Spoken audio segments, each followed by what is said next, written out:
If you stand on the Courthouse Square in Manchester, Kentucky, and just listen, you can almost feel it. The sounds of today, the hum of traffic, the distant laughter from a storefront, they're just a thin veneer. Beneath that, there's an echo, a deep, cold resonance in the very ground beneath your feet. Because it was right here, on this patch of earth, that a man of God committed an unholy act in broad daylight. He took a life, and in doing so, held a mirror up to the soul of a time and a place known to history as bloody clay. The question that hangs in the air, even after more than a century, isn't just about the crack of the pistol that shattered the autumn quiet. It's about the man who pulled the trigger. How does a devout Methodist minister, a man sworn to peace, become a killer? And more chillingly, how does a jury of his peers look upon that act and call it justice? Today, we're going to listen to those echoes. These old bricks and this worn-down soil have a story to tell, and we are here to piece it together. To understand what happened on that Courthouse Square, you have to rewind the clock to 1899 and step into a world that feels both ancient and terrifyingly raw. This is Clay County, Kentucky. Deep in the Cumberland Mountains, cut off by ridges and creeks, this place had its own set of rules, and they were written in blood. The rest of America was looking forward to a new century of progress, but here, the wounds of the Civil War were still fresh, still weeping. They called it Bloody Clay, and it was a name earned through decades of ambush, assassination, and open warfare on the streets. The war had split this land down the middle, not just north and south, but neighbor against neighbor, cousin against cousin. The Baker clan, staunchly Unionist and Republican, found themselves locked in a bitter struggle for power against a formidable alliance of ex-Confederate families, the Howards, the Whites, and the Gilberts. This wasn't just about who sat in the courthouse. It was a feud over everything. It was about land, about the profits from the salt mines, and most of all, it was about honor. In these mountains, a man's honor was his most valuable possession, and an insult to it demanded a violent reply. In the middle of this cauldron walked Reverend George D. Baker. He was no backwoods preacher screaming at the sky. He was a respected traveling Methodist minister, a man whose words could soothe a grieving widow or inspire a congregation to grace. In a community held together by faith and family, the preacher was meant to be the moral compass, the peacemaker who stood above the endless cycle of revenge. He was the shepherd, meant to guide his flock away from the darkness. But George Baker had a second identity, one that was fused to his very bones. He was a baker. He was born into the feud, raised on stories of kinsmen shot from their saddles or gunned down in town. The unwritten law of the mountains was absolute. Blood answers for blood. A man stood with his family, or he stood for nothing at all. Every day of his life, Reverend Baker walked an impossible tightrope, balancing the teachings of Christ's forgiveness in one hand and the heavy burden of his clan's honor in the other. His direct rival, the man who embodied everything the Bakers fought against, was Tom Howard. Howard was not just another feudist with a quick temper, he was the elected Clay County clerk. He held a position of legitimate power, controlling records, documents, and the official gears of local government. As a leader of the Democratic faction, he was the public face of the Baker family's oldest and deadliest enemies. And so, the stage was set. The town of Manchester was a tinderbox, and these two men were like sparks in the wind. Every time their paths crossed on the dusty main street, the air would grow thick and cold. It was more than a personal dislike. It was a collision of two worlds. It was the law of the state versus the law of the clan, the power of the vote versus the power of the gun. And in Bloody Clay, everyone knew that sooner or later, one of them would have to give way. The real work of understanding a story like this happens away from the Courthouse Square, in the quiet, dusty rooms where the past is filed away. It's a hunt through county archives, turning the fragile pages of old ledgers, the air thick with the smell of brittle paper and decaying ink. You're searching for more than just facts. You're looking for the voice of the time, a whisper from the world that was. And sometimes, if you're lucky, you find it. In a collection of local papers from the turn of the century, I found this. It's a clipping from the Clay County Republican, dated just 2 days after the killing. The paper is yellowed and flakes at the edges, but the headline is bold and clear. A necessary act. Reverend Baker defends his life against aggressor. It's not a headline reporting a tragedy. It's a headline declaring a victory. Reading the article is like looking at a photograph where the focus has been deliberately blurred. It paints Tom Howard as a belligerent tyrant and Reverend Baker as a patient man of God pushed beyond his limits. It speaks of Howard's known history of threats and Baker's unimpeachable character. This isn't just a news report. It's a carefully crafted piece of propaganda written by Baker's political allies to control the narrative before the body was even cold. This single piece of paper proves that the shooting wasn't an isolated event born of a chance argument. It was the climax of a public and vicious feud that had been escalating for some time. This article is a weapon, fired in a war of words that was already raging. And it raises a chilling question. What were they fighting about? What was the final, unforgivable offense that pushed these two men from veiled threats and political maneuvering to a deadly confrontation in the street? That newspaper clipping was not the beginning of the story, but the result of a deliberate and escalating campaign. In the months leading up to that November day, the feud had shifted from simmering resentment to an open war of words fought in the pages of rival newspapers. The Clay County Republican, the voice of the Baker clan, began a relentless assault on Tom Howard.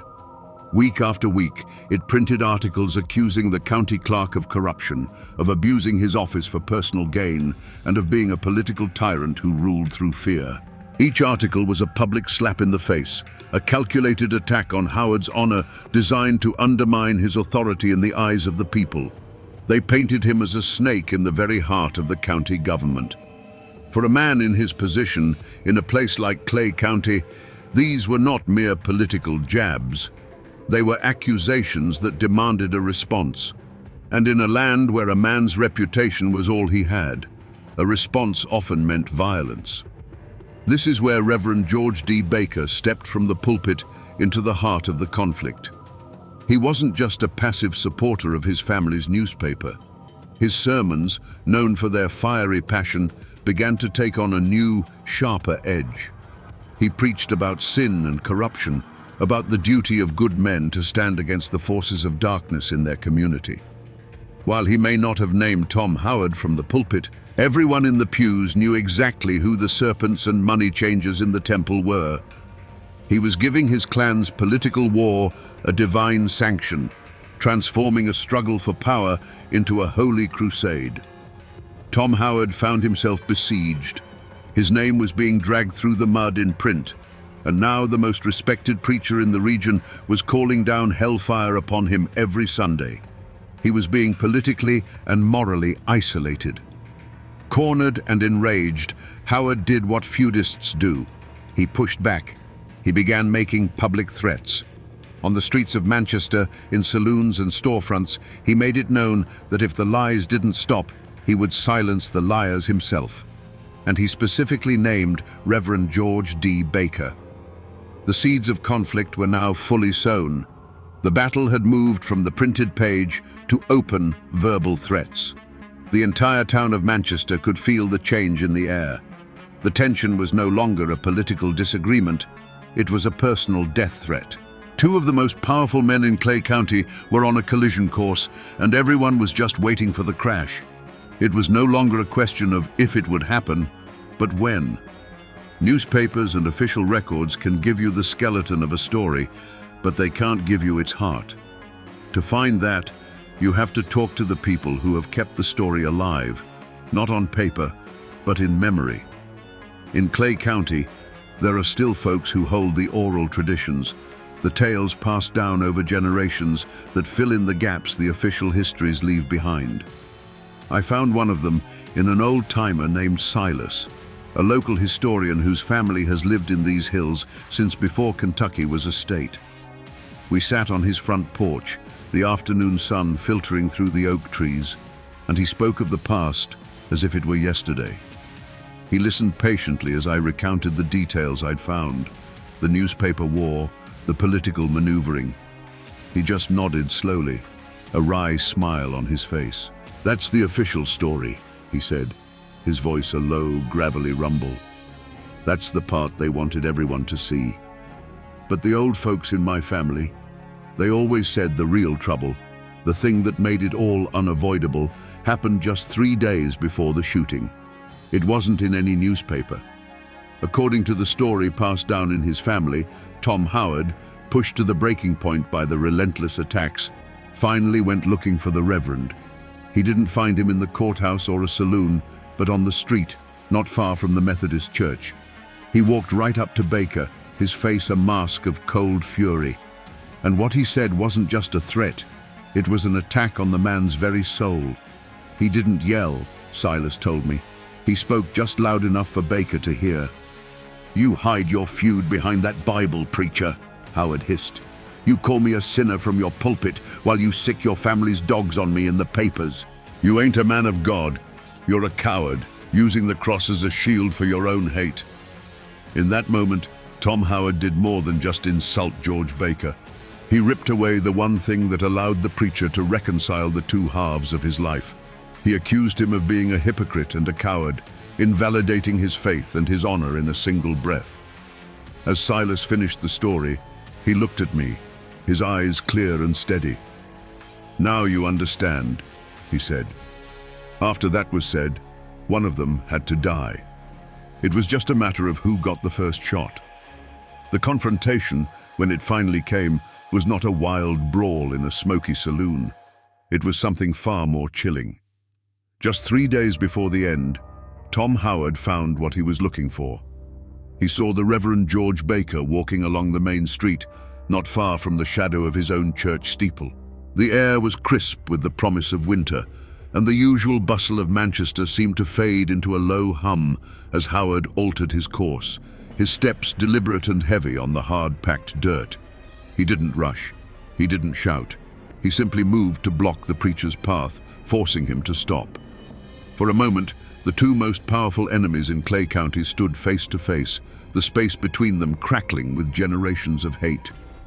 Witnesses would later say that Howard's voice was low, controlled, a venom colder than the November wind.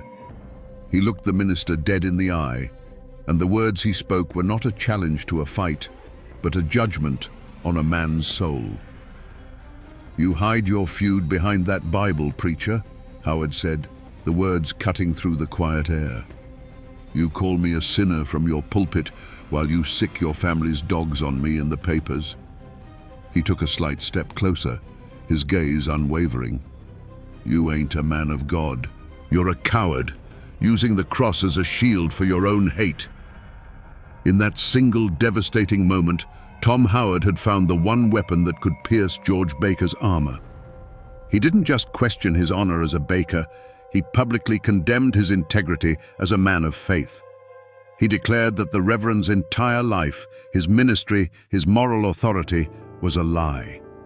For a man who had built his identity on those two irreconcilable pillars, clan and cloth, it was an accusation of absolute spiritual bankruptcy. The tightrope he had walked for so long had just been severed. George Baker said nothing. He simply stood there, his face a stone mask. But something in his eyes changed. The fire of the preacher was extinguished, replaced by the cold, hard glint of the feudist. The argument was over. The debates, the sermons, the newspaper articles, they were all meaningless now. Tom Howard had delivered the final, unforgivable insult, and in the unwritten law of bloody clay, such a thing could only be answered one way. Howard turned and walked away, leaving the minister standing alone in the street. But it was too late. The line had been crossed, the words had been spoken, and they could never be taken back. In that quiet, tense exchange, a death sentence had been passed. The only question left was who would be the executioner and who would be the condemned. So I'm standing here now, back on the Courthouse Square in Manchester. The building you see today isn't the one that stood here in 1899. That was an older, two-story brick building, the kind with tall windows that seem to look down on the town like weary old eyes. That building is gone, lost to time and progress. But the ground is the same. The earth that drank Tom Howard's blood is still right here, paved over, but present. This whole square is a witness mark, right here. This is where it happened. The county clerk's office was in that original courthouse, so Tom Howard would have been walking right across this very path, maybe heading for the street. And based on all accounts, Reverend Baker was approaching from that direction, coming into the heart of town. This patch of ground was their collision point, the inevitable destination for two men who had run out of words. This wasn't an ambush in a dark hollow or a fight in a lawless saloon. This was a confrontation set to happen in the very center of civic life, in the shadow of the law itself. Storekeepers would have been sweeping their porches, farmers negotiating prices, children running errands. They were all about to become the audience for the final bloody act of a drama that had been building for months. They were about to see the moment when the last thread of civility in bloody clay finally snapped. On that fateful November day, the inevitable finally arrived. Reverend George Baker and Tom Howard met on the Courthouse Square. The exact words spoken between them were lost to the wind and the partisan accounts that followed, but they were surely little more than a final, venomous formality. It was the last spark falling onto a powder keg that had been packed with generations of hatred and a week of unforgivable insults. For a heartbeat, the world seemed to hold its breath. The clatter of wagons, the murmur of conversation, it all seemed to fade away as the two men stood locked in that final, silent challenge. Then, a blur of motion, a hand diving beneath a coat. The sound that shattered the afternoon quiet wasn't a single shot, but a deafening, thunderous crack of pistols echoing between the wooden storefronts. It wasn't the sound of a fight.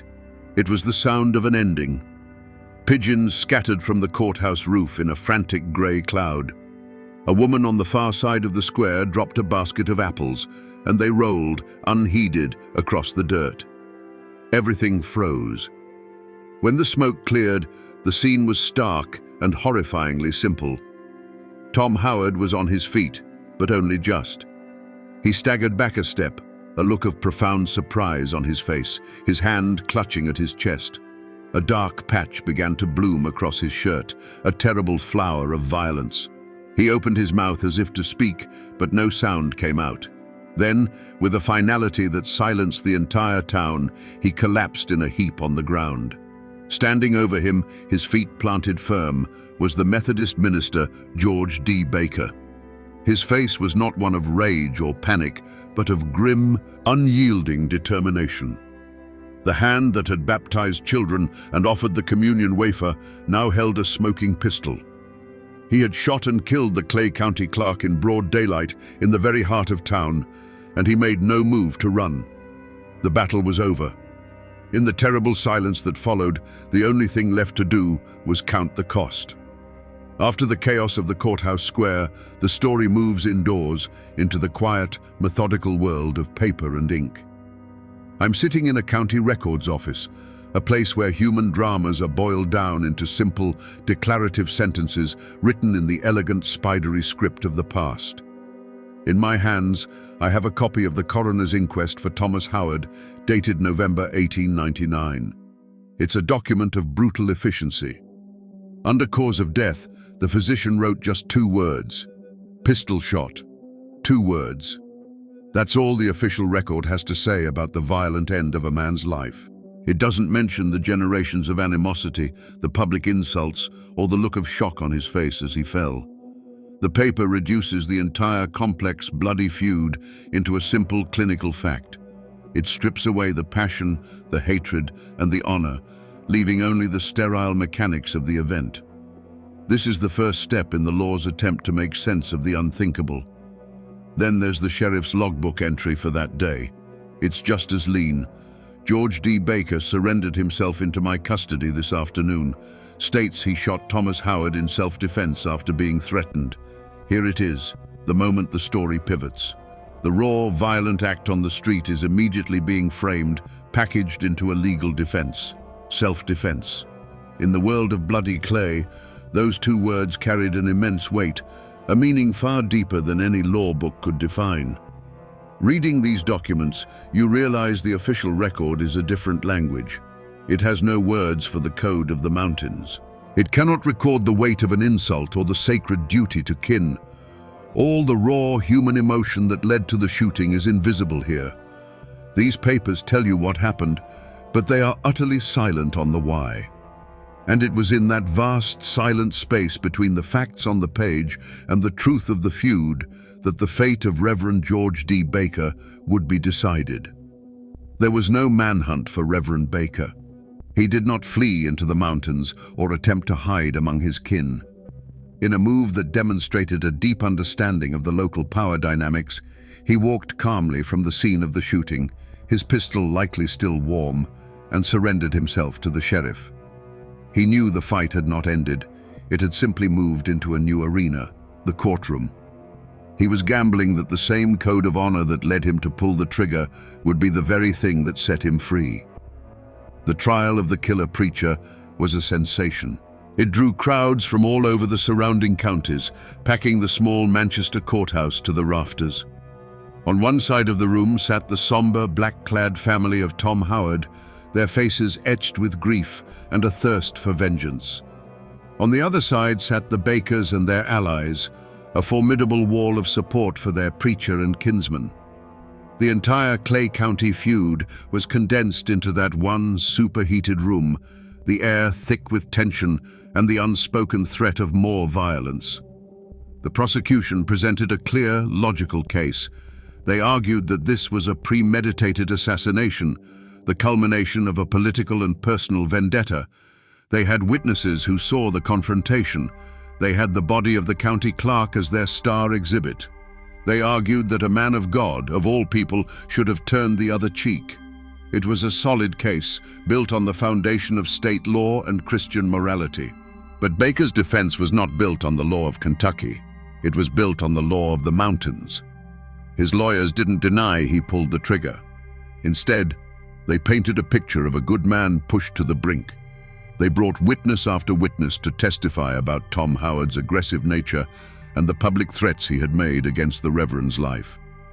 Baker himself took the stand, a commanding and sympathetic figure.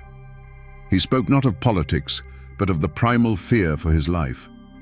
He claimed that when he met Howard on the square, he saw a man ready to kill him, and in the kill or be killed world they all inhabited, he had no choice but to shoot first.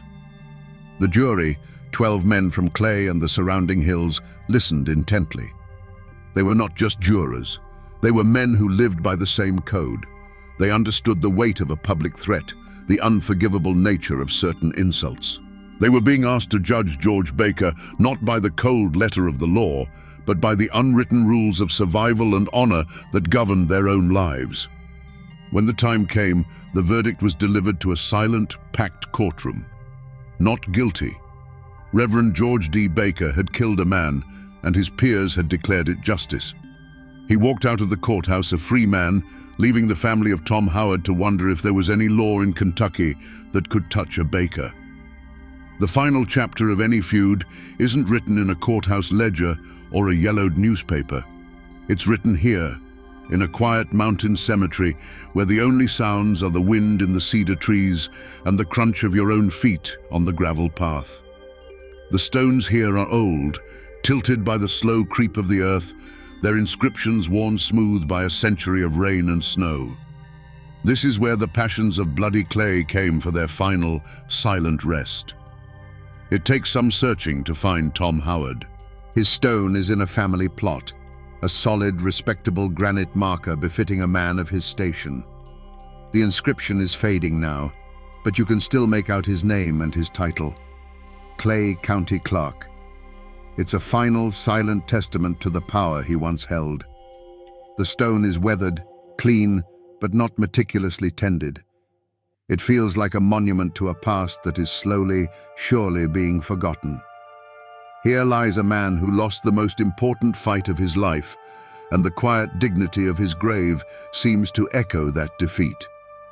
Then, just over a small rise, on the other side of the cemetery, you find the Baker family plot. And there it is. Reverend George D. Baker's stone is simpler, more humble, marked with a plain cross. It's the grave of a minister, not a warrior. But there's a key difference here. The ground around it is clearer, and a small, faded plastic flower sits at its base, a sign that someone still comes to remember. His legacy, it seems, has lingered in a way that Howard's has not. They lie maybe 200 feet from one another. All the fury, the power struggles, the public condemnations, and the final fatal violence on the courthouse square, it all ends here. They are neighbors now, enemies in life who share the same quiet Kentucky soil in death. But leaving that courthouse a free man was not the end of the story. For the Reverend, for his family, and for the shattered family of the man he killed, acquittal was not the same as peace. A new, long shadow was just beginning to fall. Freedom, in bloody Clay County, was a complicated thing. When Reverend George D. Baker walked out of that courthouse, acquitted and unbowed, he wasn't returning to a life of quiet ministry. He was returning to a war that he had just won a major battle in. The law had exonerated him, but the feud was far from over. The long shadow of the man he killed would follow him, and the entire county, for years to come. The most powerful legend about the killer preacher, the one that still sends a shiver down the spine, is what happened the very next Sunday. He ascended to his pulpit, as he always did. The church was filled to overflowing, a tense mix of his loyal Baker kin and other townsfolk, all watching, waiting to see what the man who had killed another just days before would have to say. He opened his Bible, looked out over the congregation, and his voice boomed with the same fire and conviction as always. He did not preach of mercy or forgiveness. He preached from the Old Testament, a fiery sermon about righteous justice, about smiting one's enemies, about the sacred duty to protect one's own from the forces of evil. He didn't need to name Tom Howard. Every soul in that room knew who the Philistine was in his sermon. He was not asking for forgiveness. He was claiming divine justification. For the Howard family, the acquittal was not an ending, but a declaration of war. The legal system had failed them, siding with their enemy. In their eyes, the verdict was a profound and unforgivable insult, proof that the Bakers owned the law in Clay County. The grief for their fallen leader curdled into a cold, hard resolve. They were now bound by honor to seek their own justice. The feud did not die with Tom Howard. His death became a rallying cry, a martyr's blood that guaranteed the violence would continue for another generation. And so, Clay County did not find peace. The acquittal hardened the battle lines. The Bakers and their allies were emboldened, convinced of the righteousness of their cause. The Howards and their supporters were driven by a fresh, burning sense of grievance. The violence sputtered on, in ambushes on lonely roads and sudden confrontations in town. The long shadow of that courthouse showdown poisoned the community, ensuring that sons would inherit the hatreds of their fathers. Reverend George D. Baker, for his part, continued to preach. He lived for many more years, a respected elder in his clan and a pillar of his church. He died an old man, a living paradox, who never seemed to have been troubled by the two halves of his life. To his flock and his family, he remained a man of God who had been forced to defend himself. He was the shepherd who, to protect his flock, had been forced to kill a wolf. The story of his life, however, would serve as a dark and permanent reminder that in the mountains, the law of God and the law of man could both be bent to the will of the feud. Even today, more than 100 years after the smoke cleared on the courthouse square, the story of the killer preacher is not a settled piece of history in Clay County. It's a living wound. The feud itself may have faded, but its memory has split into two powerful, irreconcilable currents that still flow through the community. The truth, you see, depends entirely on which side of the cemetery you're standing on. If you talk to folks with Baker blood, or those whose families were allied with them, a clear picture emerges. To them, Reverend George D. Baker remains a pillar of strength and conviction. He was a man of God, yes, but he was also a man of his time and place, forced to defend his very life against a corrupt and violent political enemy. In their telling, the acquittal wasn't a miscarriage of justice. It was the will of the community, a righteous verdict for a man who had been pushed too far. He is remembered as a hero, a symbol of the unbreakable bond of family and the courage to stand against tyranny. But if you find someone with a connection to the Howard clan, you will hear a different gospel entirely. They will tell you the story of a cold-blooded hypocrite who hid a killer's heart behind the cloth of the ministry. They'll speak of a political assassination, carefully planned and brutally executed, disguised as a chance street fight. To them, Tom Howard was a duly elected public servant, a husband and a father, murdered for standing up to the Bakers' control of the county. The trial was a sham, the verdict a final bitter insult delivered by a jury of their enemies' friends. In this version, Reverend Baker is no hero. He is the villain, a man who twisted both the law of man and the word of God to get away with murder. So who was he? A righteous man of God or a sanctimonious killer? Was Tom Howard a dangerous aggressor or a public servant trying to do his job? The absolute objective truth of what was in each man's heart on that day is likely buried with them under those worn granite stones. What remains are these two opposing legacies, two powerful stories passed down through generations. The feud is over, but the battle for how it is remembered rages on in the quiet conversations and the long memories of these mountains. When a story is this raw, this soaked in blood and betrayal and impossible choices, it refuses to stay dead and buried in the past. It breaks free from the brittle pages of history books and the sworn testimony of court records. It seeps into the soil of the place where it happened, and over the decades, it grows into something else entirely, a legend. The story of Reverend George D. Baker is no longer just a historical event in Clay County. It's a piece of local folklore. It has become a cautionary tale, the kind a grandfather might tell his grandson to explain the dark complexities of the world. It's a warning that a man's character is never simple, that even a man of God can carry a killer's resolve in his heart. It's the ultimate Appalachian parable, a stark reminder that in these mountains, the bonds of blood can sometimes be stronger than the bonds of faith, and that blood is often thicker than holy water. And like all powerful stories of violence, it left a ghost behind. Some people in Manchester will tell you that on a cold, quiet November evening, if you stand in just the right spot on the Courthouse square, you can feel it. A sudden drop in temperature, a cold spot where the air seems heavier, more sorrowful. Others claim to have heard things on the wind, not a voice, but the faint echo of a heated argument, followed by a terrible, profound silence. It is the psychic scar left on the landscape, the final transformation of the killer preacher's story from a human tragedy into a haunting.